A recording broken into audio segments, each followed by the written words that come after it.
Umutego abantu benshi bagwamwo ukababuza gushika ku iterambere ryabo canke ukababuza gushika ku butunzi bari bifuza gushikako mu buzima bwabo, nako gahembo wama uronka buri kwezi canke uwo mushahara wama uronka iyo ukwezi guheze. Iyo ndiko ndavuga gutya ndabizi yuko hariho abantu benshi bataza kubitahura, ariko niwakurikira ino video kuva ngaha tuyitanguriye gushika mu mpera zayo uraza kuba watahuye kugira ngo ushobore no gutahura ukuntu woshobora gukoresha uwo mushahara nyene uhembwa kugira ngo ushobore kuva muri ico kibanza, kugira ngo ushobore gushika kuri bwa buzima busagutse wifuza gushikako, kuri bwa buzima bw'ubutunzi wifuza yuko wewe, abana bawe n'umuryango wawe woshobora gushikako. Nkaba ndakuramukije nongera ndaguha ikaze. Jewe ni Jeff Havyarimana mugiye kuganira muri kino kiganiro, aho nizera neza yuko bino biganiro tuzoba ducisha hano ari biganiro bizohora bigufasha kugira ngo ushobore kubikoresha, ushobore gushika ku kwigenga mu by'ubutunzi. Hano uzohora uronswa impanuro, uzohora uronsa utuntu tumwe twoshobora kugufasha kugira ngo ushobore gushika ku iterambere ryawe, kugira ngo ushobore gutera imbere, kugira ngo ushobore gushika kuri bwa buzima wari wifuje gushikako kuva kera. Ino video rero nkaba ndayikoze mu gihe turi ku itariki 1 z'ukwezi kwa gatanu, aho kwisi yose bariko barahimbaza umunsi wahariwe akazi, aho kwisi yose abakozi uno munsi bashobora kuba banezerewe kubera ibirori baza gukorerwa canke kubera ama promotion baza guhabwa n'ibindi uburusho butandukanye baza guhabwa. Byumvikana neza yuko warakoze neza uza guhabwa agashimwe, aho bidaca bigukura muri wa mutego, ahubwo imeze nka serumu waba guteye kugira ngo ushobore kubigumamwo no kwiyumvira en dehors du travail canke y'ukwiyumvira hanze icyo ushobora gukorera hanze yako kazi, ukabona yuko atakihari. Kuko kenshi na kenshi iyo nk'umuntu agiye gusezera ku kazi akavuga ati jewe ndagiye muri biriya canke ndagiye muri biriya, abamudekuhaja baba benshi bakamubwira ati oyaye ntugende hariye, raba naka yaragiye ariko yaruhiye kugaruka muri aka kazi nyene, canke ati raba naka yarabigiyemwo ariko yarananiwe. Baragerageza bakakwereka abo byananiwe kugira ngo nawe utangure kwidekuhaja, ntuse kugira ico ciyumviro, kugira inguvu nimwe zo gukonsakra ivyiyumviro vyawe kuri ico kintu wifuza kuba, canke kuri bwa buzima bwawe wifuza gushikako, canke kuri ya modovi wifuza kubamwo wewe n'umuryango wawe n'abana bawe. Kubisanzwe biraryoshe kuba umuntu afise akazi, biraryoshe cyane kuba utonda muri entreprise iteye imbere kanaka, biraryoshe kuba ukorera umubosi kanaka abazwi mu gisagara cyose canke abazwi mu gihugu cyose canke abazwi nko mu karere. Biraryoshe kwitwa umukozi wa naka, biraryoshe cyane kuba ukorera entreprise kanaka. Ariko uno munsi nkuko nabivuze mu ntango, ukaba ukiryohererewe kwitwa umukozi, nukuvuga yuko wamaze gufatwa n'akamashu.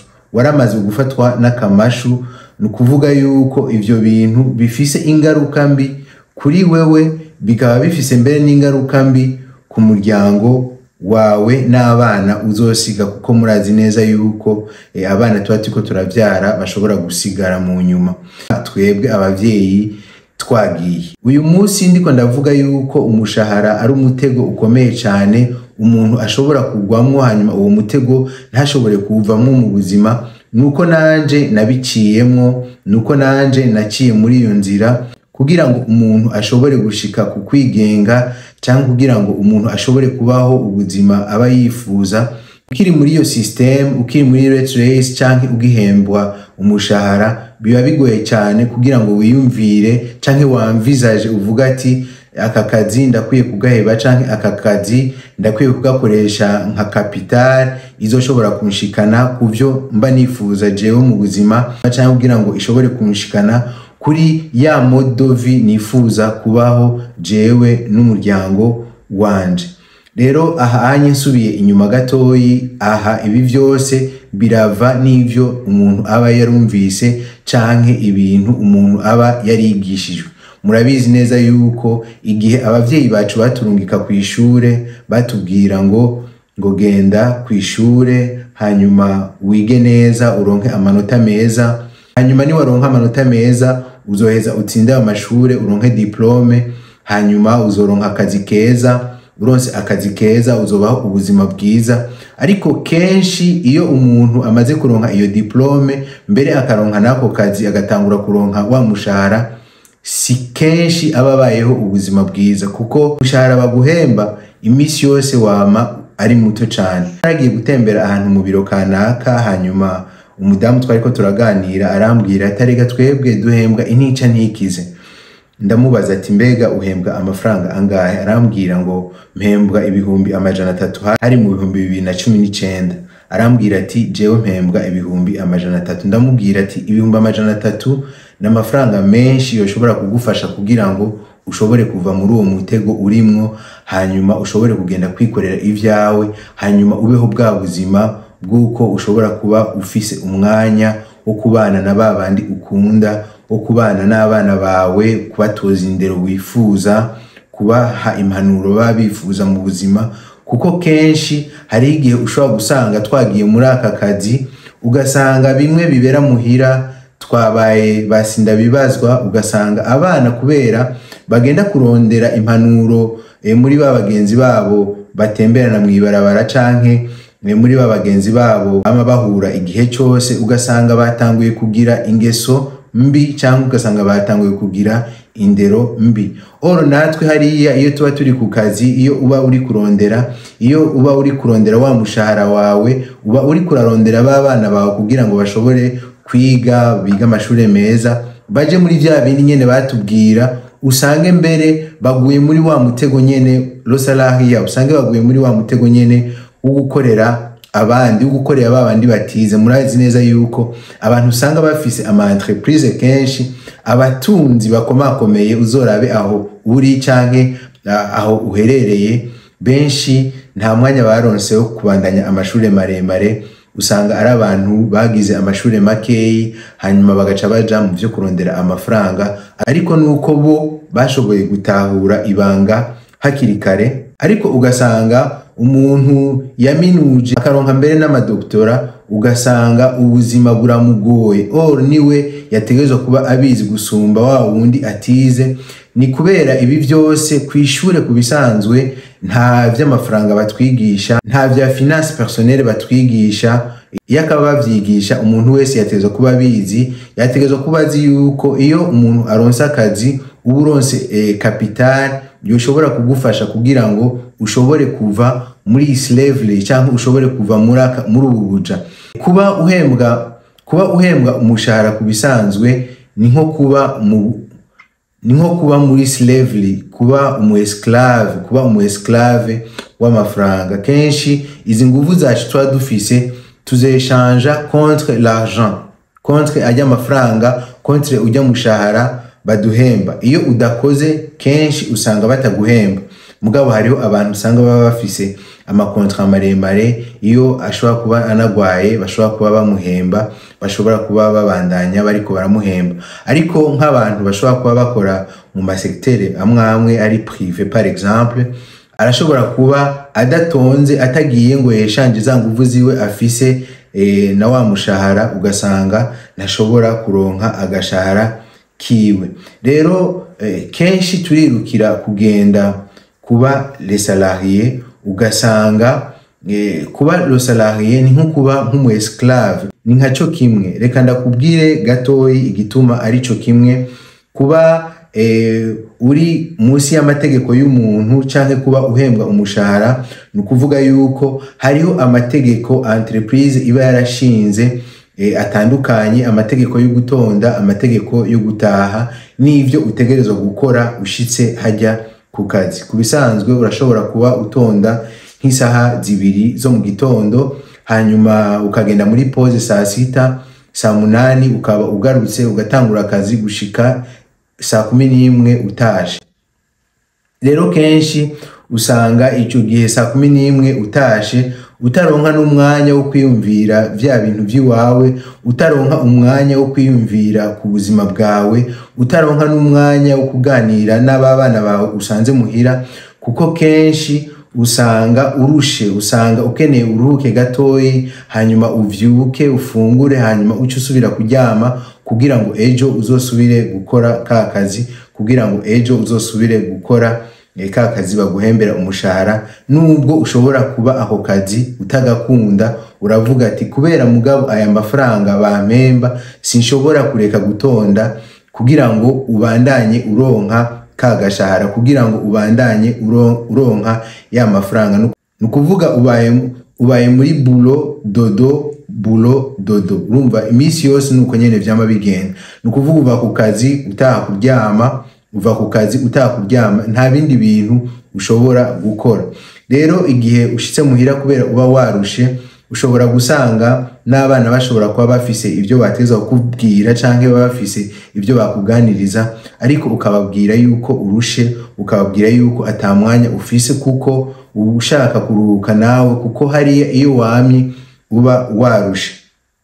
Ugasanga rero uwo mutego umuntu arawubayemwo imyaka 10, imyaka 20, ariko ugasanga iyo myaka yose 20, 10 ntiwigeze wiyumvira kuri wewe, ugasanga ntiwigeze wiyumvira ku bana bawe, ugasanga ntiwigeze wiyumvira ku iterambere ryawe, ugasanga ntiwigeze wiyumvira ejo ukuntu bizoba bimeze, kuko kubisanzwe uwo mutego ni nka serumu bariko baragutera buke buke, iguma ikunyengetera buke buke, iguma ikunyengetera buke buke, ukibaza yuko ejo bakongeye umushahara uzokira, hirya ejo nibakongera umushahara uzokira, ariko hagukira ahubwo ingwara yawe itera iba nini, ingwara yawe itera iba ndende. Nico gituma umushahara ari umutego ukomeye cyane. Mwavyumvise ukuntu ari umutego, mwavyumvise ukuntu l'employé asa n'ububoshwe, asa n'umuprisonnier, asa n'umuesclave. Umuesclave nico kimwe, umuesclave baramuha impuzu, baramuha isabuni ryo kumesa, baramuha ibintu byose. Nukuvuga ka gashahara baguha nawe nivyo ugenda kukaguramo. Nico gituma navuze yuko abo bantu babiri basa. No stade wombaza ati mbega none ivyo bintu uvuze canke ayo majambo uvuze canke kugira ngo umuntu ashobore gushika ku kwigenga none uzogenda gute? Navuze yuko umushahara kubisanzwe ukugira umuja, kandi umushahara burya urakubuza no kwiyumvira ibintu birebire, kuko uravuga ati ntatonze ku kazi nomererwa nabi, ntatonze ku kazi sinzoronka kagashahara. Ubisanzwe umuntu ntaba ariko araraba ibindi bintu canke ntaba ariko ariyumvira ibindi bintu, ariko atwagwa niki, atwagwa na kagashahara. Kubisanzwe usanga utwagwa n'aya mafaranga ukorera, kugira ngo uronke vya 300 ukorera ku kwezi, utegezwa kwama uriko uratonda, ariko bikugira umuja, wama uri mu buja, wama uri mu buja, wama uri muri slavery mwabivuze, ntibikugira uwidegemvya. Kugira ngo rero ushobore gushika kuri runo rwego rwo kwidegemvya, hariho processus niniya cyane umuntu ashobora kugira, hariho processus niniya, hariho procedure niniya cyane umuntu ashobora gukora. Icyambere umuntu ashobora gukora ni ugutangura kwiyumvira kuri wewe nyene, ni ugutangura kwiyumvira kuri wewe nyene, ni uguhora ufata akanya ukiyumvira kuri wewe nyene, kuko iyo umaze kwiyumvira kuri wewe nyene burya biba biriko biraza, uba utanguye kwiyumvira, hama utangure kwiyumvira wibaza ati mbega none aka gashahara vy'ukuri kazonshikana kwiterambere nifuza. Kwazi neza yuko tuvugane ukuri, umuntu agenda mu kazi yifuza gushika ahantu mu buzima, agenda kurondera ujya mushahara afise igicapo kanaka yifuza gushikako mu buzima. Murazi neza yuko ngaho mu babanyi umuntu ashobora kuba afise abaministre babana, arashobora kuba afise abantu abona yuko babayeho muri standing nziza, ugasanga na directeur general bahantu canke ugasanga bagira amamodoka meza, ugasanga bari eze, ugasanga abana babo biga mu mashure meza. Kenshi na kenshi turakunda gufatira kuri ico gicapo nyene, kubera abavyeyi baba barabonye kanaka, nico gituma bakurungika ku ishure ngo genda nawe ni waba mu directeur general kanaka uzogushize ku iterambere, genda ku ishure nawe ni waba umuministre kanaka uzoba ushitse ku iterambere. Ariko mu buzima busanzwe suko bimeze na gatoyi. Namaze kubivuga yuko iyo umuntu aba yiteze umushaha ahantu, uba wamaze kuba imbohe, uba wamaze kuba umucakara, uba wamaze kuba umuslave. Byumvikana rero kugira ngo umuntu ashobore gushika ku iterambere, kugira ngo umuntu ashobore gushika ku kwibohora, kugira ngo umuntu yibohore muri uwo mutego, hariho transformation iri radical, transformation itandukanye n'ivyo yarimwo umuntu ategerezwa gukora. Ndibuka yuko igihe nagenda mu kazi gukorera umuntu, ntigeze ngenda mvuga yuko ako kazi nzokamaramwo imisi myinshi, kuko nabona yuko ninabandanya nkorera umuntu ataho nzokwishikana, kuko naye maze kubona uburorero butandukanye hafi yanje. Nkabona abantu bakorera abantu, umuntu arakoreye umuntu imyaka 10, umuntu arakoreye umuntu imyaka 20, ariko ugasanga urugezo rw'ubuzima aracyari hahandi nyene ntarishikana. Kugira ngo rero ushobore kuva mu kibanza cy'umu employé ushobore kuba umu employé, nawe birasaba yuko umaza kwiyumvira kuri wewe, birasaba yuko umenya aho uri uno munsi, birasaba yuko gira ibindi vyiyumviro, birasaba yuko kandi wumviriza impanuro z'abantu batandukanye, na cyane cyane abantu bashobora kuba baramaze gushika ku kwigenga mu vyo ubutunzi. Wumvirize témoignage yabo, wumvirize uko baciyeho, wumvirize uko babayeho, kugira ngo izo témoignage zabo canke izo ntahe zabo zikubere nk'igitoro nawe cyo shobora kukuvana muri rat race, kugira ngo ushobore gushika ku kwigenga, kugira ngo ushobore gushika kuri vya bindi wifuza gushikako mu buzima. Muri video ikurikira tuzovugana ukuntu umuntu yoshobora gupasa de l'employé à l'employeur muri bwa buzima wifuza kubamo kuva kera, muri bwa buzima bw'indoto zawe. Kumbure urashobora kuba uri mu kibanza utifuza kubamo uno munsi, urashobora kuba uriko urakora akazi utifuza gukora uno munsi, urashobora kuba uriko urakora ibintu udakunda, ariko kubera uzi yuko bazoguhemba à la fin du mois, ivyo bintu nico gituma ubigumako. Kandi ivyo bintu ntibiko biragutwara ahantu heza, ahubwo biriko birakugumiza muri wa mutego, biriko birakunyonya inguvu zawe wari gutegerezwa gukoresha kugira ngo ukore vya bindi ivyo shobora gushikana ku iterambere ry'abana bawe, iterambere ry'umuryango wawe. Kuko nkuko naba ndabivuga kenshi, umwana wawe, umwana ufise nzoshobora kumuraga ako kazi wewe ufise, ariko umwana wawe ushobora kumuraga ton entreprise, ibintu wamaze gutangura umwana wawe ushobora kubimuraga kandi agashobora kubibandanya bigashika kure, mbere n'amageneration ari nyuma azoza y'abana bawe, abuzukuru n'abuzukuruza bakazoshobora nabo nyene kubibandanya, bikazobeshaho umuryango wawe, bikazobeshaho abawe, mbere bikabeshaho n'igihugu. Hanyuma rero nkaba ndagushimiye cyane kubona wadukurikiranye. Ndizera neza yuko muri ino video watahuye ibintu byinshi, ndizera neza yuko ivyo duheje kuvuga byagufashije kandi bizogufasha na cyane cyane guhindura ivyiyumviro, kugira ngo ushobore kuva muri uno mutego, hanyuma nawe ushobore kugenda gukora bya bindi biri ku mutima, bya bindi ukunda, kugira ngo ushobore gushika ku iterambere, kugira ngo ushobore gushika ku butunzi wifuza gushikako mu buzima bwawe.